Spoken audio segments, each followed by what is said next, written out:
Hey, how's it going? Dranus here. Welcome back to Grimdawn, Fangs of Asterkarn. Today, we will be covering my Veilwalker level 100 Endgame pet minion build I've been building in the Fangs of Asterkarn DLC so far. The Veilwalker is newly introduced in the Fangs of Asterkarn, and this is a combination between the Necromancer and the Berserker class. So far, the Veilwalker build has been much better than I was expecting when starting this character. And it was a lot of fun to level this one up. Especially the new Emmetok's Pact and the Rallying Cry through the Berserker Mastery offer great defenses and offensive capabilities to my pets and allies. In the Fangs of Asterkarn DLC, we also have a lot of new options to upgrade gear to be viable for the endgame. Like the upgraded Ogna Bash offhand and the Blight Shard Amulet here, that will now offer 3 additional pets instead of 1. We will go over how to get them a little bit later in the video. It was my first playthrough into the Fangs of Asterkarn, and the campaign experience was really smooth with this build. The same thing goes for the challenging dungeons like the Steps of Torment, Port Valbury, Bastion of Chaos and the Sacred Grove really gave no troubles. I also encountered some Nemesis bosses on the way, and they were no challenge either for the Veilwalker so far. It really shows that the Veilwalker pet build can compete with the Ritualist or Kabbalist pet builds we have spoken about before on this channel. During this video we will be talking about Veilwalker endgame pet build and how to make this one compete with the other pet build combinations in Grimdawn. We will be covering the skills, items, components, augments and devotions. And later in the video we will also cover the basics of leveling a Veilwalker pet build by talking about the best skills and devotion paths in my experience at level 20, 40, 60 and level 80. Hopefully this will give you a better guideline or a leveling guide and what skills and devotions to focus on. I will leave timestamps in this video's description so you can skip ahead if you don't want to hang around that much. So, the Veilwalker. Now, as I said, this is a combination between the Necromancer and the Berserker class. The Necromancer is always a good option as spoken about before here on this channel and in my older videos, to pick up if you want to have a full pet build in Grimdawn, because the Necromancer offers the most standalone minions and the biggest pool of them. Now the Berserker class doesn't offer any standalone minions itself, but mainly buffs to our allies for defenses and offensive capabilities. This means that getting any standalone minions through gear or through devotions will really help you here with your total damage output in your army. And since every buff of the Berserker will also work on all these standalone minions we can get, I can really recommend trying to get as many standalone minions in this build as possible through the devotions and through the items. Now we have spoken about the Necromancer a lot before on this channel, but the main thing you need to focus on is the raised skeletons here, the Undead Legion for more summon limit, and the Will of the Crypt. Make sure to level up the main skill of any pet as soon as possible, because this will increase the total damage, the total defenses, and also will increase the abilities most of the time of the specific pets. The Will of the Crypt is the second one you need to focus on in the raised skeleton tree here. This is because this one will also increase the armor and defenses of these skeletons, but will also increase the damage of the raised skeletons. And the last one, make sure to focus on the Undead Legion here, because this will increase the total summon limit. I also picked up the Blight Fiend. This is the second pet that the Necromancer has to offer.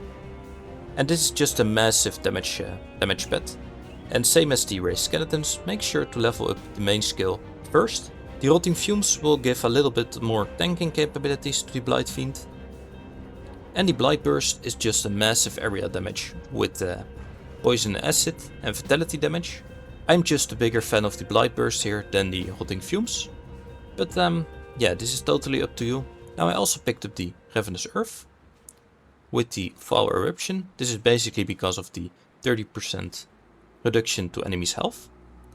But you can also pick up the Bone Harvest with the Soul Harvest here, that will increase your total damage output of all of your pets.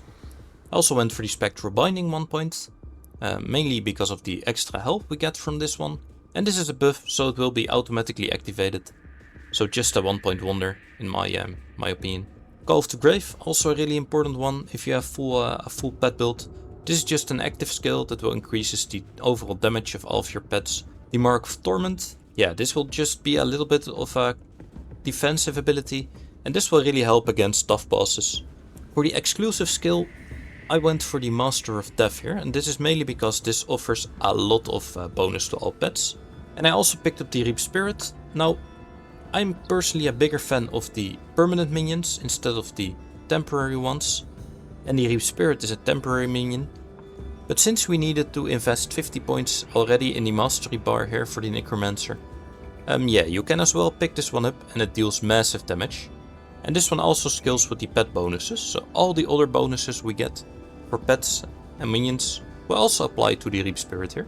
Now keep in mind that the Master of Death and all the other bonuses like the Call of the Grave, this will also work for all of your other pets you can get, as long as it states that the pet itself gain bonuses from pet bonuses. Now as I said, we have picked up the Berserker for the Veilwalker as second class here. And this one doesn't offer any standalone minions, but we do get a lot of buffs for our allies and pets. This also means that the Berserker and the Necromancer combination, so the Veilwalker, is a really nice pickup if you want to play with other players and allies, since all of the buffs here will also activate on all of your allies, so also the pets of the allies you're playing with. In the Berserker tree we do have the Untitled Chapter that will give flat cold damage, defensive ability and also armor to all of our allies.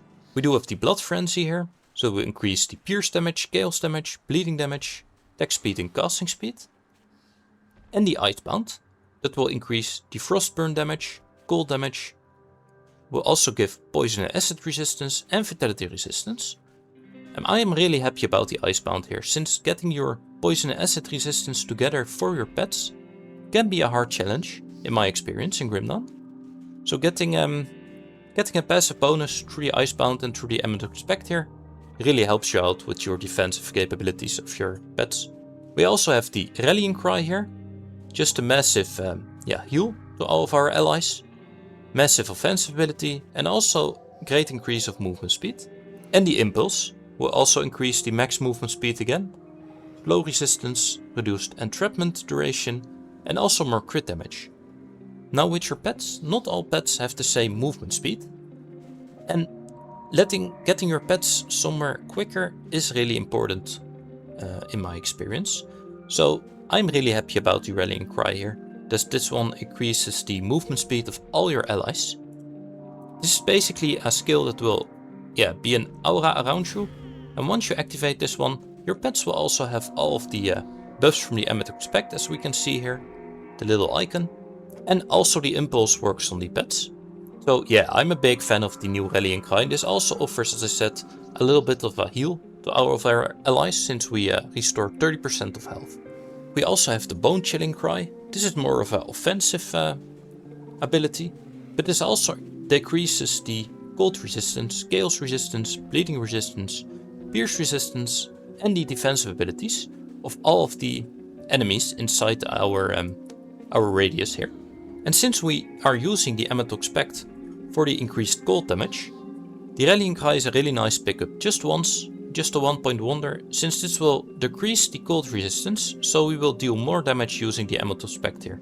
I also picked up the Untamed Rage once, another 1-point wonder, and this is mainly because of the damage absorption we get when this activates, just a little bit more defensive capabilities for ourselves.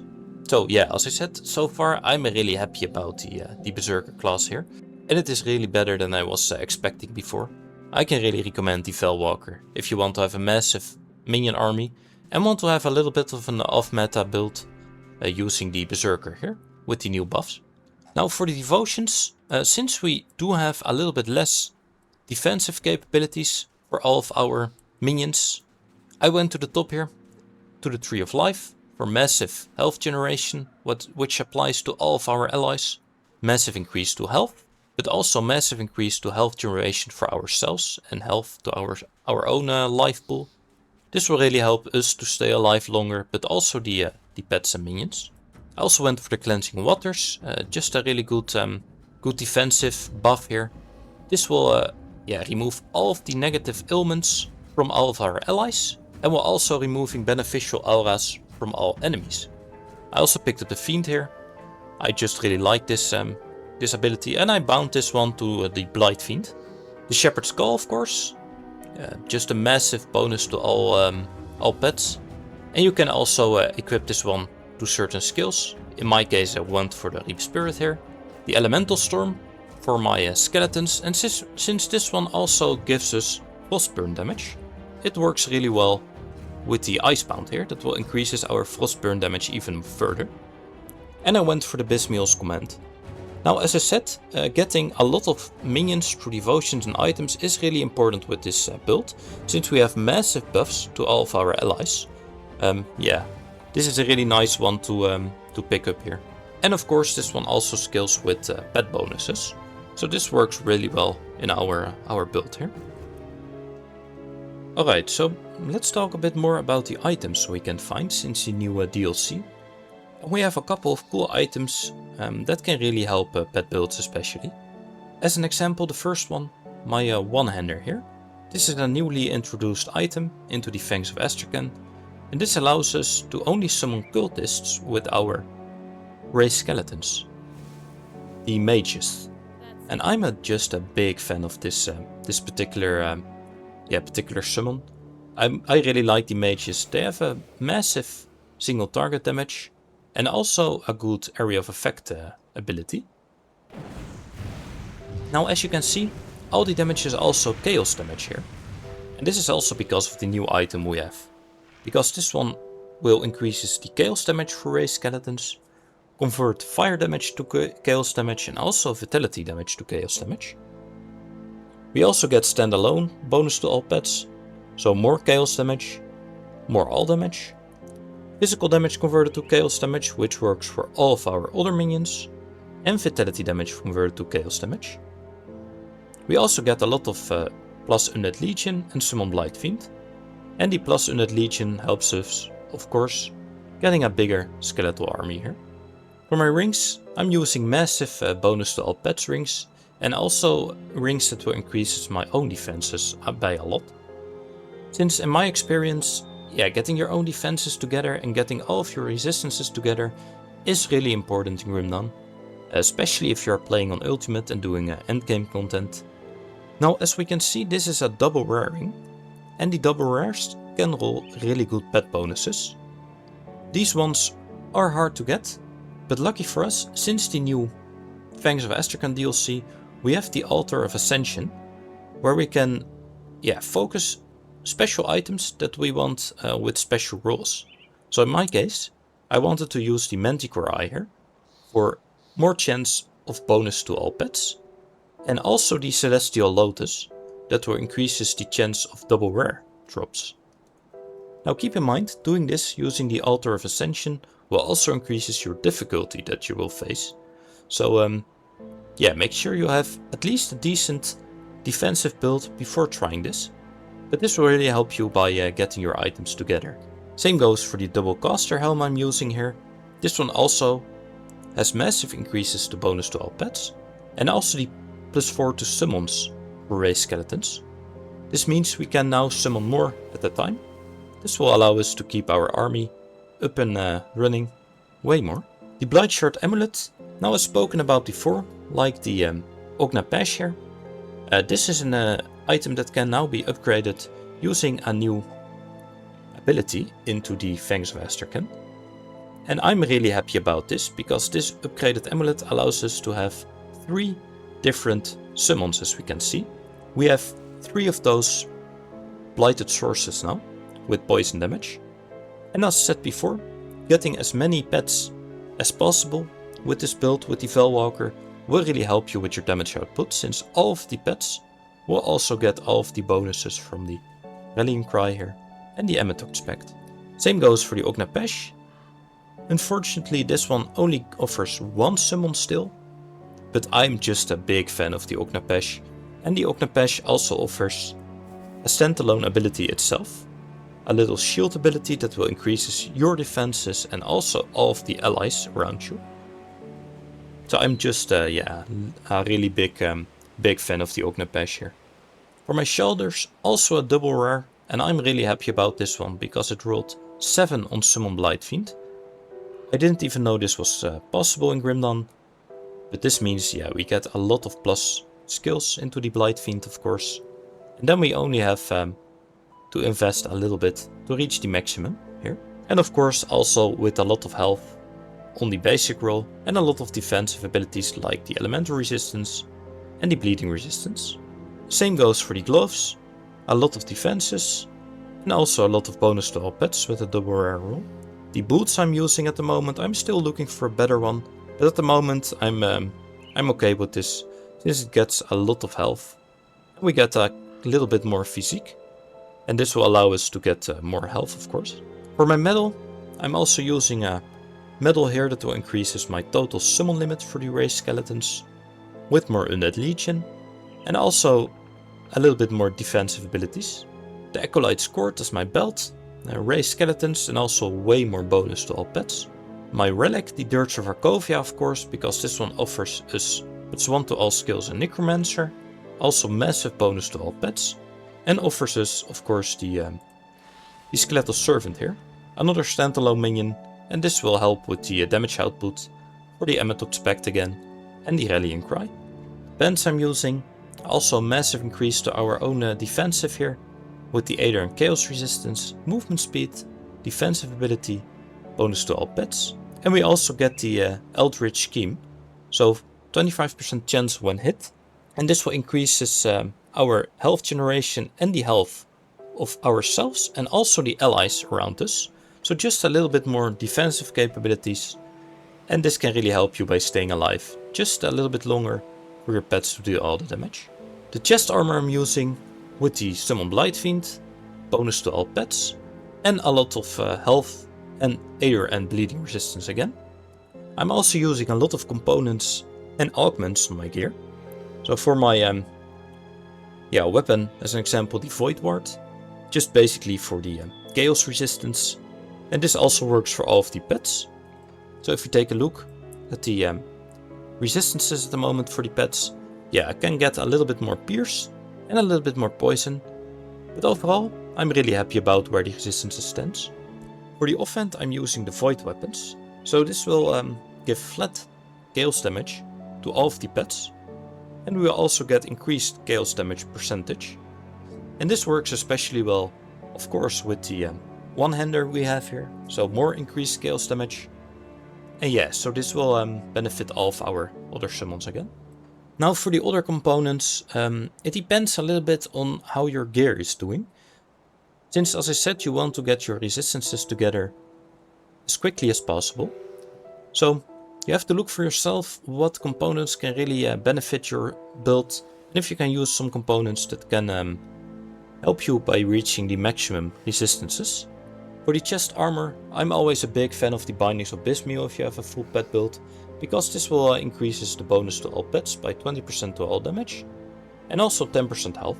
And for the boots, I am just a big fan of the Mark of Modrogan, will increase your total health and also the movement speed by a little bit further. I'm also using a lot of augments into my gear. This is the same as for the defenses and the resistances with the components. Make sure to look at the augments that can increases your resistances again and will help you by reaching the maximum. For the amulets and the rings, we do have a couple more options here for bonus to all pets. In this case, the Devil's Crossing rare augment will increases the total damage and the health again for all of our pets. But so far I'm really enjoying myself here with the new Veilwalker build. It is way better than I expected, and I'm really blasting through content here. So definitely make sure to look out for a Veilwalker build if you want to build a full pet build and don't want to have your standard Kabbalist or Ritualist builds. Alright, so we have spoken about the Veilwalker level 100, but how did we get there? In the next section of this video, we will go over the global skills and devotions you can use at level 20, level 40, level 60 and level 80. Now at level 20 you will have an average of 57 skill points because you get 3 per level, and you also get a couple ones by completing some quests for certain NPCs. And you also have 10 devotions most of the time around this point in the game. Now since we are using the Necromancer and the Berserker, in this case it is really important to level up the raised skeletons right from the start. So make sure to level up this one as quickly as possible, and then go as quickly as possible towards the Blight Fiend here. Make also sure to level up this one as quickly as you can, and continue to the Will of the Crypt. Now level up the Undead Legion once for the +1 summon limit, but yeah, the raised skeleton here is the main focus at the start, because this makes your skeleton stronger, and you also get higher chance of getting the better skeletons. But we also want to pick up this one once at the start, so we get +1 to summon limit of the raised skeletons, and we can pick up this one also once. We also need to have an active skill to be able to activate our devotions. So at the start I can always recommend just picking up the Bone Harvest once, or you can also pick up the Ravenous Earth of course, if you like this one better like me. But make sure to pick up at least one active skill in this case. The last point we can spend on Will of the Crypt, because we will not focus on the Berserker for now. So yeah, we can just fill in the Will of the Crypt here. Now for the devotions at the start, I can always recommend, as spoken about before, to go towards the Shepherd's Crook here. So you pick up 1 purple and then continue towards the Shepherd's Skull. And we can equip this one on the Bone Harvest we have just learned. Now we have 4 points left. In this case you have a couple of options. You can either go towards the south here, or go towards the left, or to this side. But always make sure to use the search bar here, because then we can see what the pet bonuses will be. Pets and skeletons and blight fiends and so forth can all benefit from certain spells or active abilities we can learn in the devotion tree. And as spoken about before, I'm a big fan of the Elemental Storm as an example. But to reach this one we need to get some more affinity requirement, so more green. I'm also a big fan of the Toad here, because this offers also good bonuses to our minions, and also offers a little bit of lifesteal. So just pick up the Toad in this case. So at level 20 we do have the raised skeletons here, the Blight Fiend with a couple of additions, the Bone Harvest, and we also picked up the Shepherd's Skull and the Toad here. At level 40 we have 60 more points to spend, and this will be the time around level 30 to pick up the Berserker class. Now the Berserker class offers the Amethoc's Pact of course, and the Rallying Cry. So we will definitely go towards the Amethoc's Pact as quickly as possible. And also try to pick up the Rallying Cry if you want. At this stage you also need to level up the Will of the Crypt fully, and go towards the Call of the Grave here, for just a little bit more pet bonuses. And then you can also pick up the Rotting Fumes here. In the Berserker class we also really want to go towards the Blood Frenzy, but we need 10 points to reach this spot. Just pick it up once, and same goes for the Impulse here. And we can also pick up the Untamed Rage once, for a little bit more defensive capabilities. At this time you can also invest a couple more points into the Undead Legion here, just for a little bit more summons. So I would leave it at 9 or something like that. And spend your points either into the Mastery Bar again from the Necromancer, so you can reach more of the endgame points here. Or put some more points into the Amethoc's Pact, since this will increases the damage of your overall minions and pets. But this also depends on your own items you will find, and if you get increases to levels or things like that. So from here it will be a little bit different every time you play. So make sure to use the loot filter here, and always enable the show the pet bonuses items. And I also like it to have the My Masteries equipped.